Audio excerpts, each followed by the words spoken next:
Hola amigos y amigas, bienvenidos a otro programa más de Me Intriga.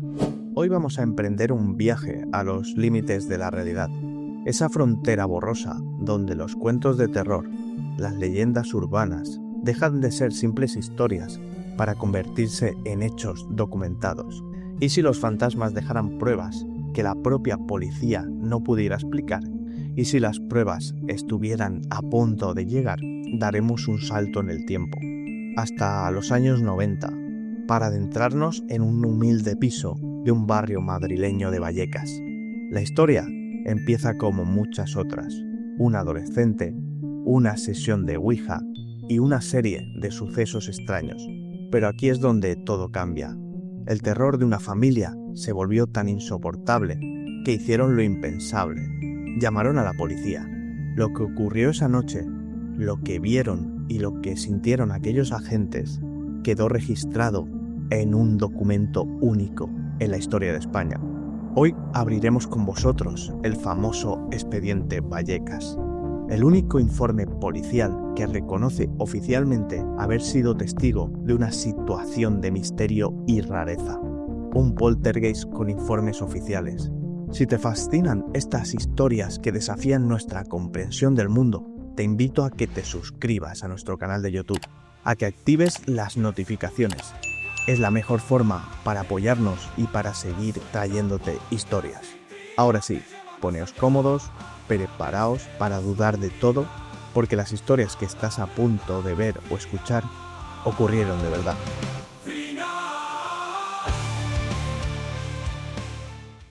Ahora vamos a otra historia oscura, a una historia que la vamos a escuchar en oscuridad. Una historia donde vamos a viajar a un tiempo no tan lejano, pero que ya se siente como si fuera otra época. Abrid vuestra mente y acompañadme a la España de principios de los 90. Un país que se estiraba, que se modernizaba a marchas forzadas. Las Olimpiadas de Barcelona y la Expo de Sevilla estaban a la vuelta de la esquina. Y el aire olía a futuro, a cambio, a dejar atrás viejas costumbres. Pero los barrios obreros de las grandes ciudades, como en Vallecas, en Madrid, la vida seguía teniendo su propio ritmo. Un ritmo de asfalto, de bloques de ladrillo, de familias numerosas y de lazos comunitarios que se tejían en las plazas y en los rellanos. En uno de esos pisos, en el número 8 de la calle Luis Marín, vivía la familia Gutiérrez Lázaro, un matrimonio, Máximo y Concepción, y sus 6 hijos. Una familia normal, trabajadora, profundamente católica, y entre esos hijos, una adolescente llamada Estefanía. Estefanía Gutiérrez Lázaro era, a los ojos de todos, una chica buena, normal. Tenía 18 años. Sus amigas, sus estudios, pero también, como muchos jóvenes de su edad, sentía la creciente curiosidad por lo desconocido, por los misterios que se esconden al otro lado del velo de la realidad. Un interés que, sin que nadie pudiera imaginarlo, se convertiría en la llave que abriría la puerta a un infierno del que su familia jamás lograría escapar del todo. Aquí comienza la historia real, documentada y aterradora del expediente Vallecas. Todo empieza como tantas historias de terror que se susurran en los pasillos del instituto, con un tablero de Ouija. Estamos en algún momento entre el año 1990 y 1991. Estefanía y 2 de sus amigas deciden saltarse una clase. No lo hacen por simple rebeldía adolescente. Su intención es casi un acto de piedad. Quieren contactar con el espíritu de un novio de una de ellas, fallecido trágicamente en un accidente de moto unas semanas antes. Buscan un lugar tranquilo en el colegio. Colocan el tablero, un vaso de cristal boca abajo como un puntero, y posan sus dedos sobre él. Comienzan las preguntas, la tensión, esa mezcla de miedo y excitación que solo la adolescente conoce. Pero la sesión no llega a buen puerto. Una profesora las descubre en plena faena. Furiosa, interrumpe el ritual de forma brusca y en un arrebato golpea la mesa con el tablero, y el vaso de cristal estalla en 1000 pedazos. Y es aquí, en este preciso instante, donde la realidad se quiebra. Según el testimonio posterior de las amigas que estaban allí, del vaso roto emergió un humo espeso, extraño. Algunas lo describieron como negro, otras como blanco o grisáceo. Aquel humo antinatural, en lugar de dispersarse en el aire, se dirigió directamente hacia Estefanía y, como si tuviera voluntad propia, fue inhalado por su nariz y su boca. Nadie le dio mayor importancia a ese momento. Fue un susto, una anécdota para contar, pero algo había cambiado. Algo se había colado a través de esa puerta que cerraron de golpe. Algo había encontrado un hogar en el cuerpo de Estefanía. Los meses que siguieron fueron un descenso a la locura. La salud de Estefanía se deterioró de una forma tan rápida y aterradora que desafiaba cualquier explicación médica. Su comportamiento cambió por completo. La chica dulce y responsable se volvió irritable, agresiva y a veces incluso violenta, llegando a atacar físicamente a sus hermanos pequeños sin motivo aparente. El sueño se convirtió en su peor enemigo. Sufría un insomnio atroz y cuando conseguía dormir era asaltada por pesadillas y alucinaciones espantosas. Le contaba a su familia aterrorizada que veía figuras en la habitación, hombres altos, sin rostro, cubiertos con largas capas oscuras que se reunían alrededor de su cama y la llamaban por su nombre, susurrando desde las sombras. «Están aquí, me llaman, quieren que vaya con ellos». A los tormentos psicológicos se sumaron los físicos. Empezó a sufrir lo que la familia describía como ataques, convulsiones terribles. Caía en trance, con el cuerpo completamente rígido, los ojos en blanco, echando espuma por la boca y a veces soltando una risa heladora antinatural. Los padres, desesperados, la llevaron a todos los médicos y especialistas que pudieron encontrar. Hospitales, consultas, pruebas. Nadie sabía lo que le pasaba, por lo menos no físicamente. Decían estaba sana mentalmente. No encontraron un diagnóstico que encajara con aquella amalgama de síntomas. La ciencia, con toda su lógica y su razón, se encogía de hombros. La crisis final llegó la noche del 13 de julio de 1991. Estefanía sufrió un ataque de una violencia extrema, agrediendo a una de sus hermanas. A la mañana siguiente, el 14 de julio, su cuerpo dijo basta. Sufrió un severo episodio de catalepsia y entró en coma profundo del que ya no despertaría. Fue trasladada de urgencia al Hospital Gregorio Marañón, donde, en las primeras horas de la madrugada, fallecería. La tragedia era inmensa, pero el misterio no había hecho más que crecer. La autopsia, el documento que debería dar respuesta, o por lo menos una respuesta definitiva, una causa lógica de la muerte de una joven de 18 años, se convirtió en la pieza clave de la leyenda. El informe forense, incapaz de señalar una causa concreta, concluyó con dos palabras que resonarían durante décadas. Dos palabras que eran en sí mismas una admisión de derrota por parte de la ciencia: muerte súbita y sospechosa. Uno podría pensar que con la muerte de Estefanía, las pesadillas de la familia Gutiérrez Lázaro habían terminado, que el silencio y el luto traerían al menos algo de paz. Pero la verdad es que el infierno apenas estaba comenzando. Lo que había atormentado a Estefanía no se fue con ella, se quedó en la casa y ahora estaba a punto de desatarse sobre el resto de la familia. Hemos llegado a nuestra primera parte de la investigación. La puerta se ha abierto y la tragedia se ha consumado, pero los fenómenos más extraños y la intervención policial que haría historia aún está por llegar. Continuamos desvelando los secretos del expediente Vallecas. Acabamos de dejar a la familia Gutiérrez Lázaro y acabamos de enterrar a su hija Estefanía. Una muerte sin explicación, catalogada por los forenses como súbita y sospechosa, que cerraba en falso meses de un tormento inexplicable.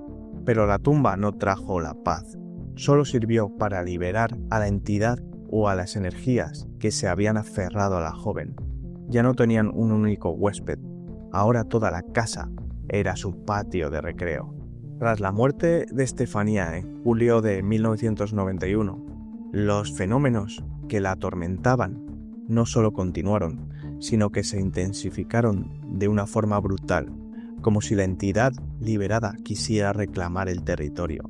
El modesto piso de la calle Luis Marín se convirtió en el epicentro de un poltergeist de manual. Las puertas de los armarios y de las habitaciones se abrían y se cerraban con una violencia inusitada, a cualquier hora del día o de la noche. Los electrodomésticos cobraban vida propia. Golpes secos y atronadores resonaban en las paredes, en el techo, como si un gigante invisible estuviera golpeando la estructura de aquel edificio. Pero no eran solo ruidos. La presencia se volvió física, tangible. Concepción, la madre, contaba aterrada cómo, en la oscuridad de la noche, sentía unas manos heladas que le agarraban por los pies y las manos mientras dormía. Los hermanos pequeños, los más vulnerables, eran los que más sufrían. Relataban cómo una fuerza invisible los agarraba, los sacudía, incluso los llegaba a lanzar contra las paredes. Y luego estaban las voces. A veces oían claramente la voz de Estefanía llamándolos desde algún lugar de la habitación. Otras veces, una risa grave, como la de un anciano, retumbaba por el pasillo sin que hubiera nadie. El clímax de esta escalada de terror llegó un tiempo después, en un evento que se ha convertido en uno de los pilares de la leyenda. La familia tenía una fotografía de Estefanía colgada del salón.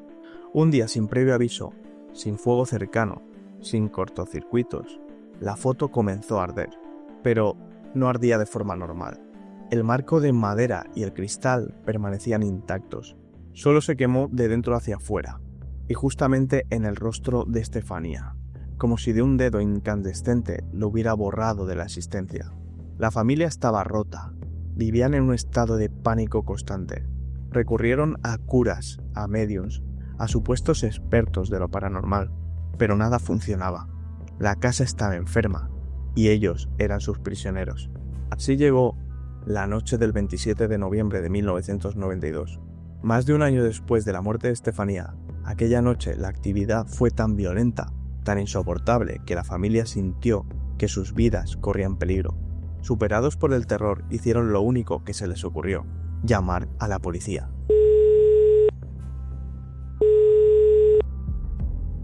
¿Policía? Por favor, tienen que venir. Calle Luis Marín, número 8. No podemos entrar en casa. Señor, tranquilícese. ¿Qué ocurre? ¿Hay alguien dentro?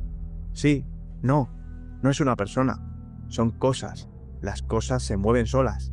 Por el amor de Dios, manden a alguien. La llamada era tan extraña, tan desesperada, que la central envió a un coche patrulla. Al mando iba el inspector jefe de Policía Nacional, José Pedro Negri. Un hombre veterano, un policía de los de antes, que pensaba que se dirigía a una simple disputa familiar. No podía estar más equivocado. Cuando Negri y sus agentes llegaron a la calle Luis Marín, se encontraron una escena surrealista. Llovía a cántaros, y allí, en mitad de la acera, empapada y temblando de frío y de miedo, estaba la familia Gutiérrez Lázaro al completo, padres e hijos abrazados, incapaces de poner un pie en el portal de su propio edificio. El inspector Negri, un hombre que lo había visto todo, sintió que aquella noche no iba a ser una noche cualquiera. Acompañado por varios hombres y por el padre Máximo, subió las escaleras y entró en el piso. Al principio todo parecía normal, un piso humilde, ordenado, pero la calma duró poco. Lo que presenciaron a continuación quedó registrado para siempre en un informe policial que haría historia. Primero, mientras inspeccionaba uno de los dormitorios, la puerta de un gran armario se abrió de repente, de forma súbita y violenta. Según las palabras del propio informe, pasando a centímetros de la cara de dos de los agentes. Cuando fueron a comprobarlo, la puerta estaba perfectamente cerrada, como si nada hubiera pasado. De repente, un estruendo ensordecedor sonó en la terraza. Los agentes corrieron hacia allí, esperando encontrar un objeto pesado caído o alguien que hubiera saltado. No había nada, ni nadie. El balcón estaba vacío. Volvieron al salón desconcertados. Sobre una mesita cubierta por un tapete, algo llamó su atención, una sustancia viscosa, de color marrón, que no estaba allí antes. Había aparecido sobre la tela. El informe la describe literalmente como babas. El ambiente era irrespirable, la tensión era tal que los 3 agentes, superados por la situación, le pidieron permiso al inspector Negri para esperar fuera, en el rellano. No aguantaban más. Negri continuó con la inspección. Entró en la que había sido la habitación de Estefanía. En el suelo encontró un crucifijo de madera. La figura metálica del Cristo había sido arrancada de la cruz, y en la pared justo donde había estado colgado habían 3 marcas profundas, como si hubieran sido hechas por unas garras. Finalmente, el propio inspector entró en uno de los cuartos de baño, un lugar que la familia señalaba como uno de los focos de actividad. En su informe, Negri dejó constancia que había sentido un frío inexplicable, una bajada de temperatura antinatural que no se correspondía con el resto de la casa. Aquellos policías, hombres entrenados para buscar explicaciones lógicas, para encontrar culpables de carne y hueso, se encontraron cara a cara con algo para lo que no tenían protocolo. Salieron de aquel piso sin respuestas, sin detenidos, sin una sola explicación racional para lo que habían visto y oído. Esa misma noche, de vuelta a la comisaría, el inspector jefe, José Pedro Negri, se sentó frente a su máquina de escribir. Tenía que redactar el informe oficial de lo ocurrido. No podía escribir que había visto un fantasma, pero tampoco podía mentir. Así que con un lenguaje burocrático y preciso, describió punto a punto todo lo que él y sus hombres habían presenciado, y cerró el informe con una frase que se convertiría en leyenda. Una frase que es la admisión oficial de que, a veces, la realidad supera la razón. Concluyó que habían sido testigos de una situación de misterio y rareza. Y así nació el expediente Vallecas, el único informe policial en la historia de España que reconoce oficialmente la existencia de fenómenos paranormales. Pero, ¿fue todo real? ¿O existe una explicación lógica, quizás más trágica aún, para todo lo que ocurrió en aquella casa? La investigación, las dudas y las sorprendentes revelaciones de los propios protagonistas os lo vamos a contar a continuación. Así que no os vayáis muy lejos. Nos hemos quedado en el umbral de un piso de Vallecas, junto a un grupo de policías desconcertados. Acababan de ser testigos de lo imposible, y lo habían dejado por escrito en un informe que se convertiría en una leyenda, un documento oficial que validaba una situación de misterio y rareza. Con esto, el caso Vallecas podría haberse cerrado como el poltergeist más famoso y mejor documentado de España. Pero la realidad, queridos amigos, rara vez es tan sencilla, porque toda historia de fantasmas tiene 2 caras. Una es la que nos aterroriza en la oscuridad, y la otra, a menudo, es de una tragedia humana tan profunda que necesita crear sus propios monstruos para ser contada. Ahora vamos a encender la luz del caso. Vamos a analizar las pruebas y a escuchar las voces discordantes y a explorar las explicaciones que, durante años, han intentado devolver este caso del más allá a este lado. Durante años, la historia del expediente Vallecas ha sido un relato monolítico, contado una y otra vez en programas de misterio y en revistas especializadas. Pero con el paso del tiempo y las primeras explicaciones no vinieron del mundo paranormal, sino de la ciencia. Empecemos por el origen de todo, la propia Estefanía. Revisemos los síntomas con frialdad de un diagnóstico médico. Sufría convulsiones, alucinaciones visuales y auditivas, episodios de trance, agresividad incontrolable. Todo esto es terriblemente consciente, con ciertas formas de epilepsia no diagnosticada, especialmente la epilepsia del lóbulo temporal, famosa por provocar síntomas psiquiátricos muy complejos, incluso su muerte. Esa muerte súbita y sospechosa que tanto misterio generó tiene un posible nombre en la medicina: muerte súbita inesperada en la epilepsia, o SUDEP, por las siglas en inglés. Pero aquí es donde la historia da un giro aún más trágico.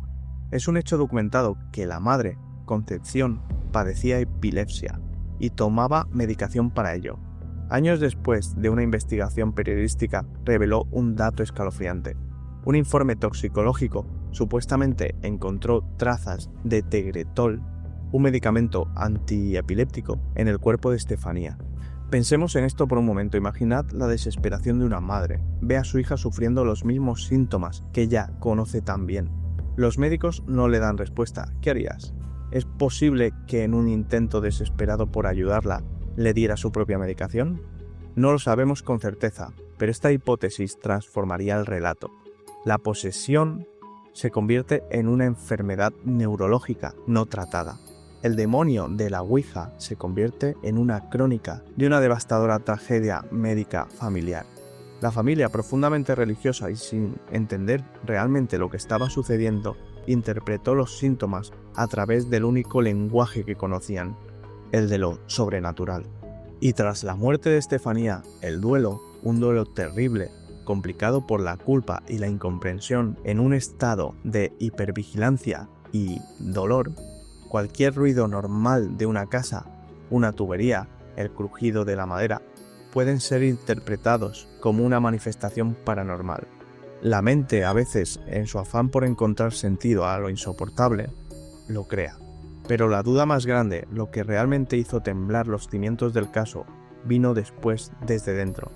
Décadas después, dos de los hermanos de Estefanía, Maximiliano y Ricardo, rompieron el silencio, y su versión era radicalmente diferente. Mi madre era la directora de esa casa del terror. Estaba obsesionada con la idea de que pasaba algo, y nosotros éramos solo niños. Queríamos ayudar, queríamos que estuviera bien.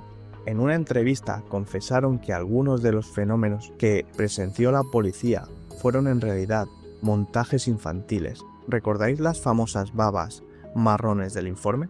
Según ellos, eran restos de un potito de bebé que uno de los hermanos pequeños tiró sobre la mesilla. Y el estruendo de la terraza, una piedra lanzada por otro de los hermanos desde el exterior.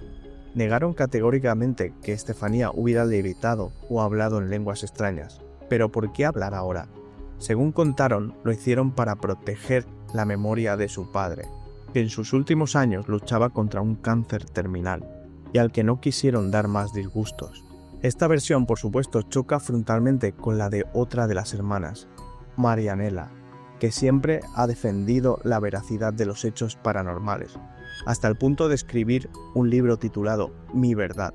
¿Quién dice la verdad? Quizá todos. A su manera, la memoria de un trauma no es una fotografía, es una pintura que cada miembro de la familia colorea con sus propias emociones. La culpa, el miedo, la lealtad, el escepticismo. Finalmente, la familia, incapaz de soportar más la presión mediática y el terror que se vivía en la casa, vendió el piso de la calle Luis Marín y se mudó, buscando el anonimato y la paz. Y aquí llega uno de los datos más reveladores de todos. Las familias que han vivido en ese mismo apartamento desde entonces jamás han reportado un solo suceso extraño. Esto sugiere, de forma casi concluyente, que el fantasma no estaba en las paredes de esa casa, estaba en el corazón de la familia. Y así llegamos al final de esta historia. El caso Vallecas probablemente no es la historia de un demonio invocado por una tabla Ouija. Tampoco es simplemente un fraude. Es algo mucho más complejo y humano.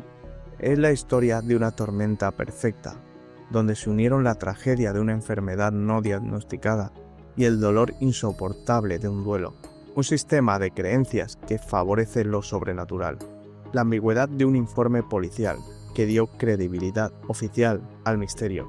Y el poder de los medios de comunicación que convirtieron un drama privado en un espectáculo de masas. La leyenda del expediente Vallecas perdura, no porque pruebe la existencia de fantasmas, sino porque nos habla de nosotros mismos. Nos habla de cómo buscamos desesperadamente un sentido cuando la vida nos golpea sin razón. Nos habla del miedo a lo desconocido que puede anidar en nuestro propio hogar. Y sobre todo, nos habla de cómo el dolor a veces es tan grande que necesitamos crear un fantasma para poder mirarlo a la cara.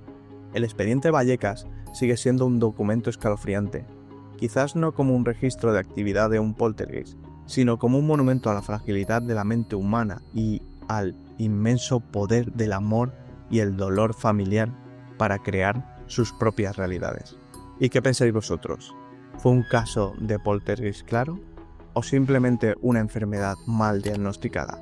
Muchas gracias por haber llegado hasta aquí. Nos vemos en el próximo programa de Me Intriga. Un abrazo a todos.